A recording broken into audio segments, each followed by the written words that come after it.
Dear students, ऐसे questions को solve करने के लिए देखिए कैसे स्टार्ट करना है। तो यहाँ पे जो कैपेसिटर है ये आपका हॉरिजॉन्टली रखा है। मैंने कैपेसिटर को इजीली अंडरस्टैंड करने के लिए कॉन्सेप्ट को मैंने इसी कैपेसिटर को वर्टिकल रख दिया। अब मैं क्या कर रहा हूँ, ये मैंने इसमें प्लेट इंसर्ट कर दी। लेट इट, इस प्लेट का जो थिकनेस है वो है x और इसका डाइलेक्ट्रिक कांस्टेंट k है। दोनों प्लेट्स के बीच की थिकनेस d है, डाइलेक्ट्रिक की थिकनेस x है।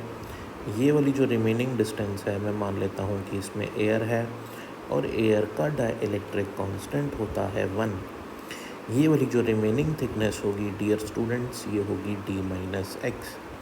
जब भी आपको ऐसी सिचुएशन दिखे जिसमें पैरेलल प्लेट कैपेसिटर्स के बीच में बहुत सारे स्लैब्स ऐसे इंसर्ट करे जा रहे हैं, एक स्लैब ऐसे इंसर्ट कर दिया, फिर दूसरा स्लैब ऐसे इंसर्ट कर दिया, लाइकवाइज तीसरा ऐसे इंसर्ट कर दिया एंड सो ऑन, तो हम मान सकते हैं कि ये सभी जो हमने स्लैब्स इंसर्ट करे हैं ये इंडिविजुअल कैपेसिटर्स के जैसे बिहेव करते हैं।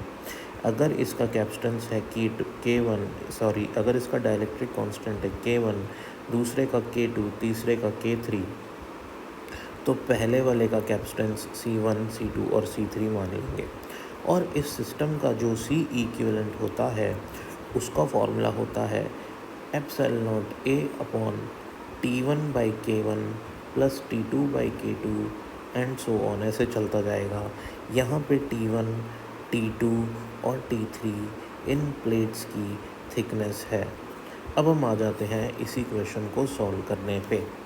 तो यहाँ पे ये जो मेरे कैपेसिटर्स हैं ये सीरीज़ कनेक्शन में है, तो इसी कनेक्शन को डियर स्टूडेंट्स हम लोग कहते हैं सीरीज़ कनेक्शन ऑफ कैपेसिटर्स। ठीक है, अब सीरीज़ कनेक्शन में C इक्विवेलेंट हमारा ये बनेगा। ये फॉर्मूला आपको ध्यान रखना है, तो आप डायरेक्ट इसको सॉल्व कर सकते हैं।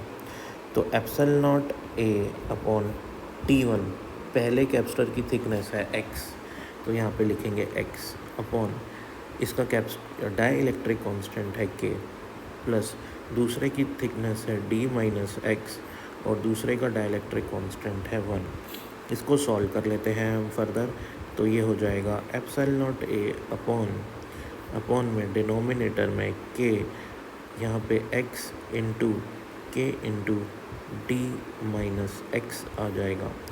k हमारा न्यूमरेटर में चला जाएगा और ये बन जाएगा k epsilon naught A upon, इसको सॉल्व करने में हमारे पास आ जाएगा x plus k d minus k x. Okay, और इसको फर्दर सॉल्व करेंगे तो हो जाएगा k epsilon naught A upon k d minus of x times k minus 1, जो कि हमारा बुक में भी इसी फॉर्मेट में आंसर दिया हुआ है। तो कभी आपको आंसर्स इस फॉर्मेट में देंगे, कभी आपको इस फॉर्मेट में देंगे, लेकिन करने का जो मैंने आपको यहाँ पे तरीका बताया है that is the most suitable one. Thanks for watching.